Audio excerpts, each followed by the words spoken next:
at the outset, can I thank and acknowledge the local community who, you can hear right now, are continuing the extensive clean-up that this community has been working through in recent days and has quite a few more days and weeks ahead of it, and I'll come back to some of those points in a moment. I'd also like to acknowledge my ministerial colleague, the Minister for Energy, Lily D'Ambrosio, who is with us, alongside Tim Weebush, the State Emergency Services State Controller, and also local members of Parliament, Danny O'Brien and Tom McIntosh. But I'd also, again, like to acknowledge the local community, to Mayor Claire Williams, to CEO Karen Ellis, and also to CFA Captain Trent Benton and the entire team who are with us here today. What we've heard this morning and also had the opportunity to go and see is this very localised impact from the devastating storms that have torn through Merboo North. We've seen how it's torn through large parts of the state, but here in Merboo North it's had a particular impact on this local community, and as I said, you can hear work is underway right now on the repair work.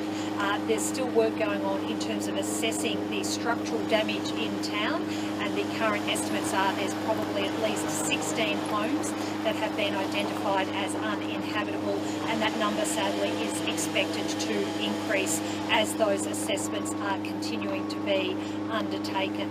Also too, I want to again acknowledge, as we did on Wednesday morning, there was a loss of life here in the district, a farmer in the district who lost their life during that terrible storm event on Tuesday, and pass on again our sympathies to his family and to his loved ones and to the broader community, because the community is understandably suffering and doing it tough from the events on Tuesday. And Lily and I and Tim and others are here today to signal very, very clearly that we are here to support you as you work through the physical rebuilding effort, but also to provide broader supports as well that we know communities need when you work through and move from the emergency response phase into the recovery phase as well.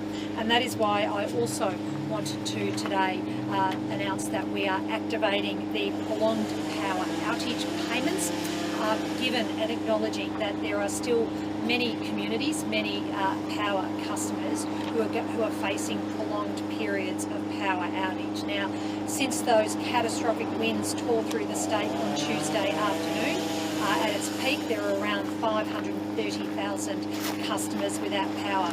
As at just now, that number is down to 33,000, the majority of which are in this region, which is AusNet's region, and they are working hard to see that number come down in coming days. And so that's around, in the first 48 hours or so, 2.5 days or so, that number from 530,000 has dropped by 90% over that period of time, as roads have been cleared, trees have been cleared, the access has been made safe for particularly the power workers to go in and make those important reconnections for local communities. But we do acknowledge that for a number of people, particularly smaller communities, who are going to be affected for a longer period of time, and that's why these payments have been activated for customers who will be without power for a 7-day period. They can access these prolonged outage power payments.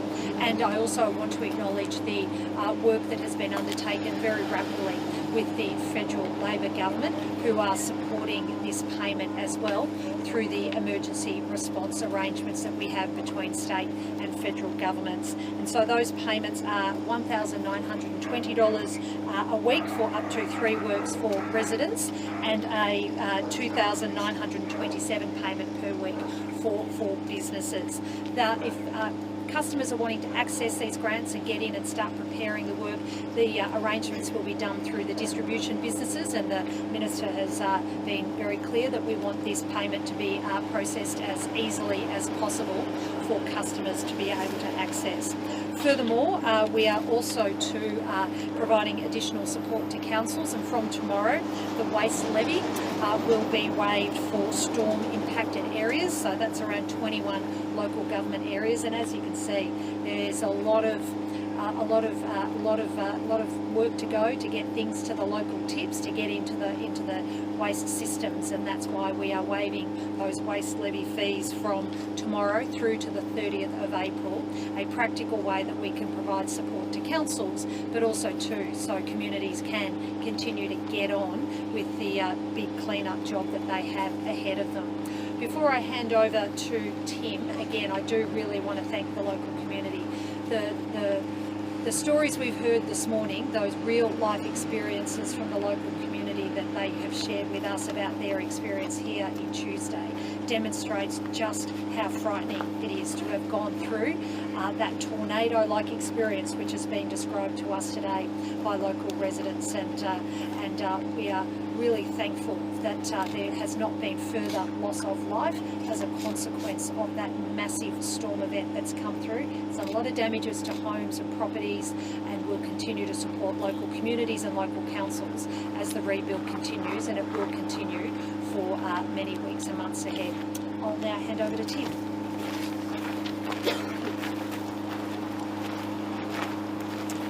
Thanks, Premier, and good morning, everybody. My name's Tim Weebush. I'm the Chief Officer Operations of Victoria State Emergency Service. As we're seeing here at Merbau North this morning, the sort of carnage that has been brought by these vigorous wind fronts that came through on Tuesday, the damage we're seeing here in Merbau North has been repeated in numerous other parts of the state. Our emergency services have been doing an amazing effort alongside local government and also power authorities to clean up each of the communities that have been impacted. Here at Merbau North, we know we've got around 80 requests for assistance still to go through, some very significant home damage. At this point in time, we know around about 16 properties have been identified as uninhabitable, but we do expect that number to grow as the Premier has indicated. For a local community like this at Merbau North, the local response agencies have done an amazing job, because for the first 24 hours, they were on their own. So to Trent, who's the captain of the CFA here at Merbau North, well done to you and your team, and for banding together with the other emergency services to look after your community until we could cut our way in here. We've now got Forest Fire Management Victoria, we've got SES crews from around the state, from as far as Chiltern and Tallangatta and the western part of the state, that are actually here now helping with the emergency response and getting the trees off properties as best they can. But this emergency is still far from over. We're still likely to see for another 2 days at least those requests for assistance being cleared. We are now down from 5,000 requests for assistance almost back to 300 requests for assistance across the state, but that does include, as I indicated, around 80 just here at Merbau North itself. I want to also give a shout out to our employers of emergency service volunteers. We've heard the stories here today at Merbau North of SES and CFA volunteers that have been supported by their local employer to be released for a number of days to come and help communities that aren't even in their local area. So a big shout out to our employers. I also want to indicate that for this event, this puts this sort of storm into the top 10 of events that SES has seen over time.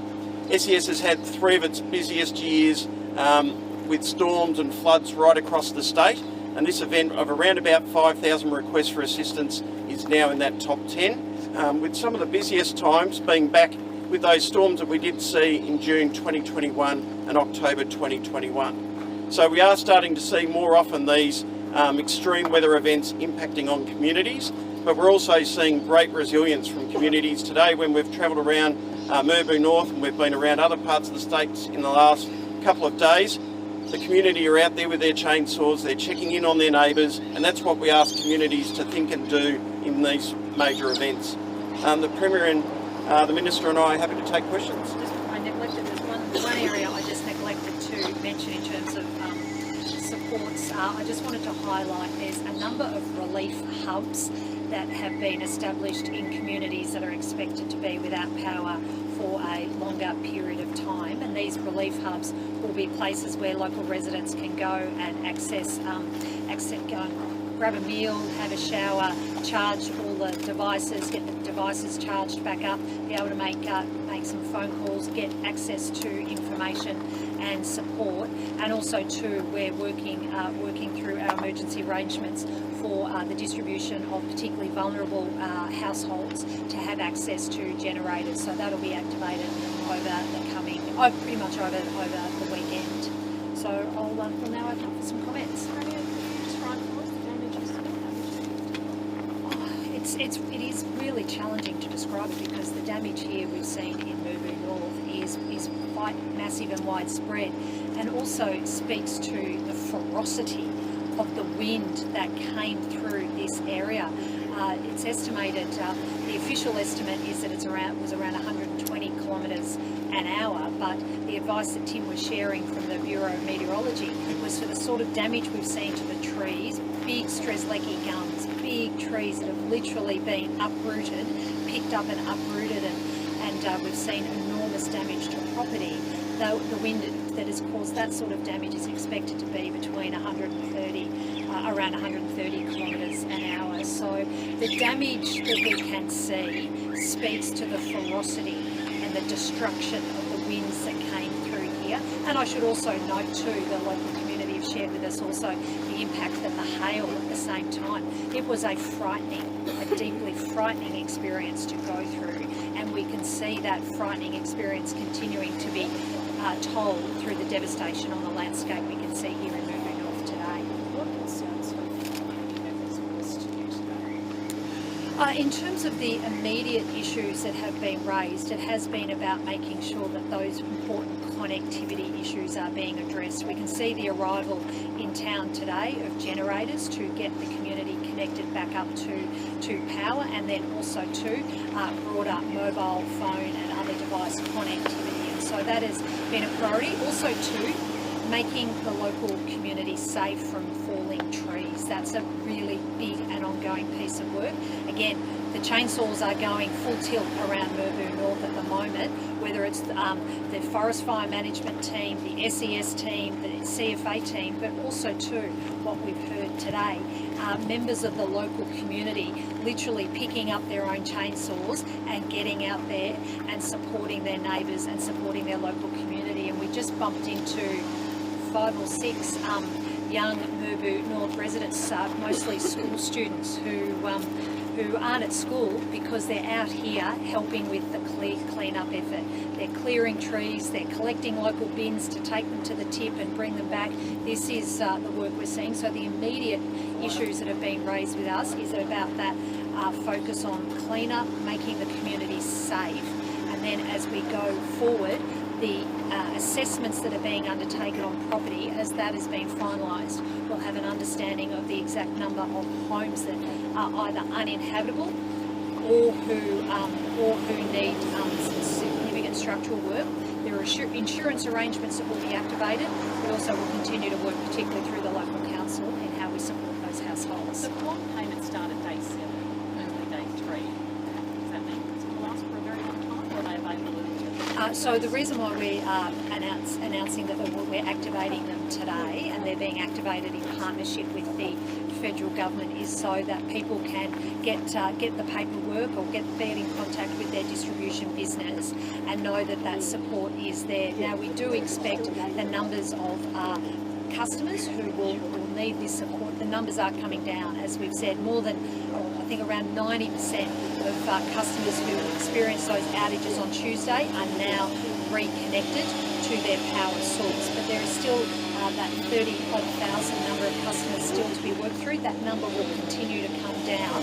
And now, as that number comes down, our focus is being keenly targeted on those households and communities that are going to be left without power for longer periods. What's your advice on how many that might be and how long? Look, I might ask Lily to add to that, because the Minister for Energy is in very, very regular contact with the distribution businesses, and I want to thank Lily for the leadership she has shown in working very closely to make sure that communities are getting their voice heard with the power companies and understanding what needs to be done to get things like generators into town and additional support. So I'll get Lily to Thank you very much. And to the question, if we consider, or if we use the October 2021 storm events as a proxy for understanding what the long tail will be in terms of reconnections.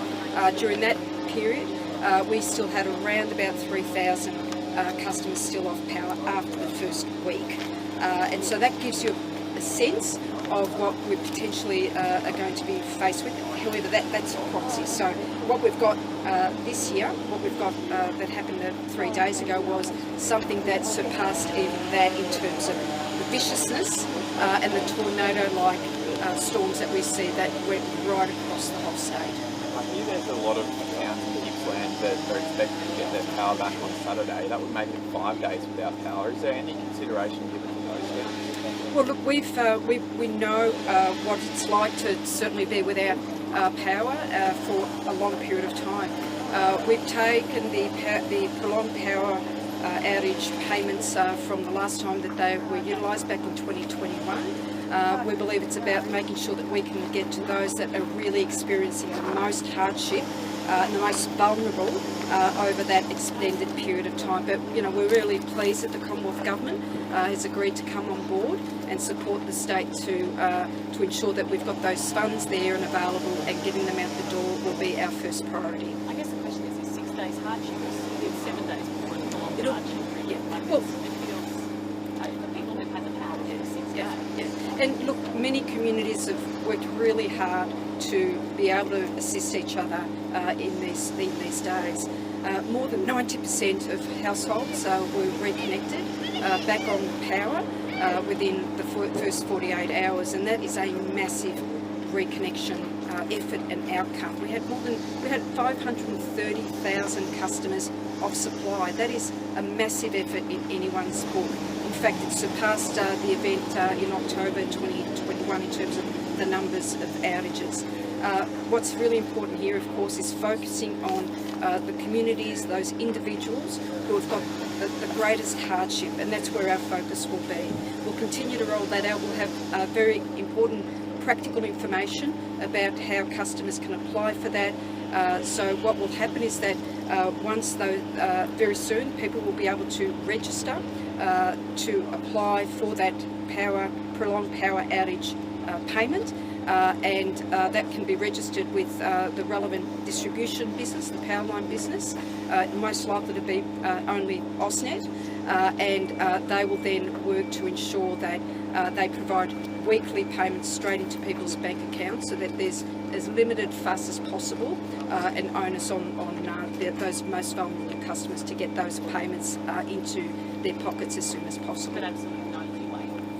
Well, that's our program as we are. I mean, we are always reviewing these major events, as we did in June 2021, as we did in the even bigger storm event in October 2021. And we've applied a number of learnings, a number of programs that we've now embedded, including the prolonged power outage payments, and of course the deployment of very small generators for those that are the most vulnerable. They are off for a long period of time. And again, of course, with this major event that saw catastrophic winds and storms rip right across our state, we will again, of course, look into all of the things that went well, all of the things that can be improved into the future, as you would expect us to do. Thank you. Just in regards to the transmission towers, an AusNet assessment says 1 in 7 has either patchy or extensive rust, and that all the collapsed towers to 2020 were built to historical standards with inadequate strength to withstand during extreme storm events. Do you think our energy infrastructure is old and needs replacing? Well, I think what we've really got to remember is that, and I think the report that you're referring to was submitted by a power company that makes submissions to the National Energy Regulator. And so we need to remember that, but we also need to reflect on the fact that what happened here and what we're continuing to discuss right now in all of the people that still remain off power is the significant impacts that happened on the low voltage distribution power lines. Okay, it's not about the big towers of transmission. Certainly we saw a number of big transmission lines that came down a few days ago, but the impact on electricity supply, in terms of being able to get it to people, was very, very short term, very short lived, and the market operator did a was able to work around in terms of transmission to utilise existing transmission networks to keep power flowing. So what we've got here is a situation where we have low voltage lines, and if I can just simply explain them as the poles and wires that we see down our street, okay? They are what we're talking about that have caused the big outages back in June 21, in October 21, and of course just this past Tuesday. They're the ones that are causing the biggest grief, that have led to the biggest number of Victorians off supply, and they're the ones that the distribution businesses, all of the crews that have got significant numbers of people on the ground working around the clock to get people reconnected. That's where the effort has been, because that's where the problem has arisen. Appreciating that's where the drama is, but are you confident that AusNet is maintaining and expecting its big transmission towers to a high number? Well, look, certainly standards for the build of transmission lines have changed over the last 20 years. We saw a big change to the Australian and New Zealand standards for building transmission lines in Australia. It's not just Victoria, and those standards were updated again in 2016. So certainly any transmission towers that are built from those points obviously have to comply with those stronger standards. What we've seen here is, a massive event. We've seen winds that have been so strong that have actually snapped large trees in half. And the Premier will testify, and I will too, and the SECS, the tour that we just took now, actually had literally some of the biggest trees in the Murboon North area actually snapped in half. That's what we're witnessing. We also heard a story this morning that one of the concrete power poles in Murboon North snapped in half on the Tuesday. So certainly we can always build to a stronger resilience, absolutely, but what we've witnessed here, what people are experiencing and continuing to experiencing, was a very, very almost a unique event, but we know that they are becoming more and more frequent. It's also about what we do from here. As a result of the massive storm events that we had in 2021, we undertook an energy resilience review in Victoria. An independent panel recommended to us a whole range of recommendations. We accepted every single one, and we're right now implementing all of those. So the energy power relief hubs that was spoken about earlier, 18 of the 24 already been built and have been operating. There's 8 more under construction. We've also requiring each low voltage power line business, the ones that we're talking about, they're the subject of the ongoing power outages here today. We are requiring on them through legislation to have new 5-yearly energy resilience plans. And the first of those will be submitted to our Victorian Energy Safety Regulator in January next year. They're already working on those, and this is to make sure that we build that resilience. So work is really very much already underway. In terms of what happens with transmission lines at a national level, I've already put on the agenda last year conversations with my state counterparts and the Commonwealth Federal Minister for Energy, the need to embed energy resilience in our national regulatory frameworks. We don't have the luxury of considering these such events as 1 in 10-year events or 1 in 50-year events. They are becoming more frequent, and they're becoming far more violent and extreme as the years go by. Can we declare a state of natural disaster? No. So this has been this was addressed by the Emergency Services Minister a couple of days ago. We have the arrangements in place and in terms of the emergency response and the powers in place to the weather event, the catastrophic weather event that occurred on Tuesday. What we have now is the work that we're doing, again, with all levels of government in terms of the clean-up and the response. And there are some communities that have been more impacted than others in terms of localised impact. Here in Murboon North, I mentioned the at least 16 homes that have been estimated to be uninhabitable, and that number will go up. I was in Pomona yesterday, where that number of homes that have been damaged is now sitting at 44, and that's pretty much half the town that has been lost their homes as a result of that fire. So there is work that is being done through the establishment of Emergency Recovery Victoria to work with communities across the state as we move from the immediate emergency response phase into the recovery phase. Premier, how concerning is it that some of these phone calls for help on 000 had to wait longer than 4 minutes for response times? So if that is a question in terms of in response to some of the claims that have been made around 000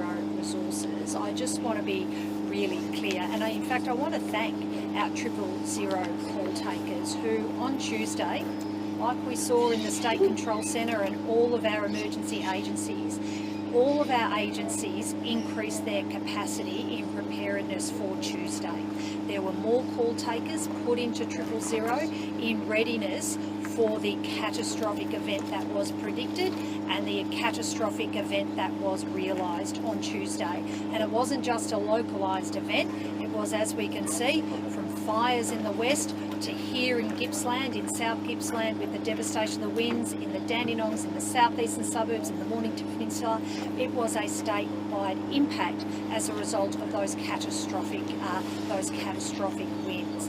In terms of 000, there was surge capacity put into 000. I'm advised that there was at least 50% more people ready to take the calls on Tuesday afternoon. And in terms of the numbers of calls that came in on Tuesday afternoon, there was something like 15,000 calls were made as that storm event hit so many different parts of the state almost simultaneously, that triggered this massive increase in the number of people calling into 000. And we've just heard from Tim how it was it made a record day for the SES, and it was the 4th busiest day on record for SES call takers. It was the busiest day on record for Victoria Police call takers. And I say this because it gives a sense of the size and the scale of the natural disaster that swept across the entirety of the state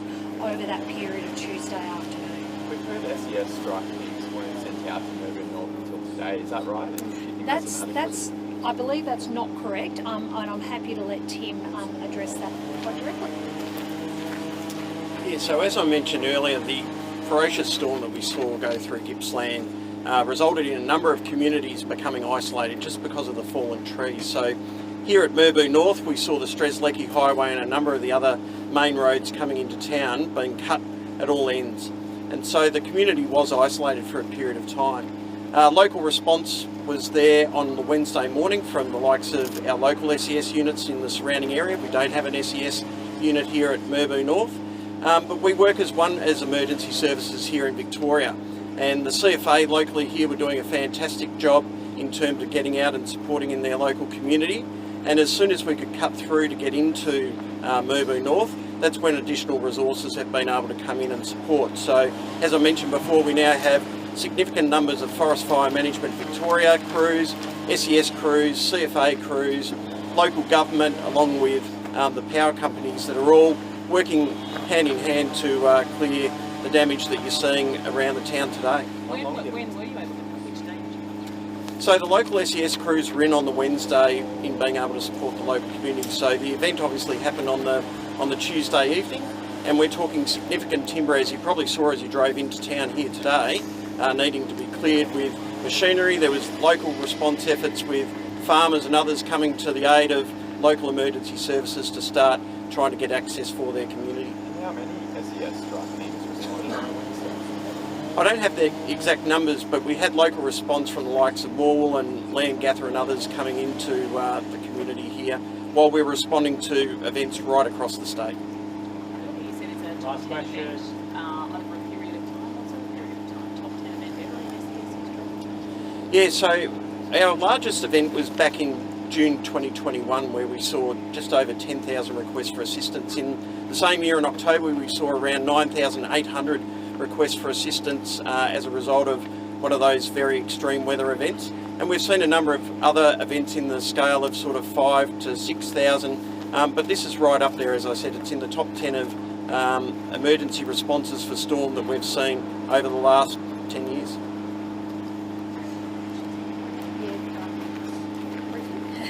Other matters I'm going to tell us. Look, to be really honest, I have plans to attend, but it's not been at the forefront of my mind these last few days.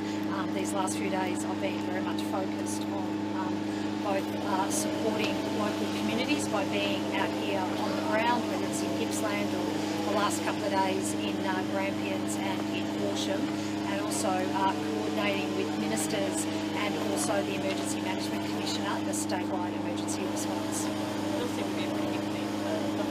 So, look, it is really, it doesn't feel particularly appropriate to be talking about Taylor Swift while we're standing here in Mubu North, because I reckon there's a fair few people in Gippsland who would have liked to have attended as well, who are currently out on chainsaws and doing support. But just if I can just acknowledge that, yeah, it is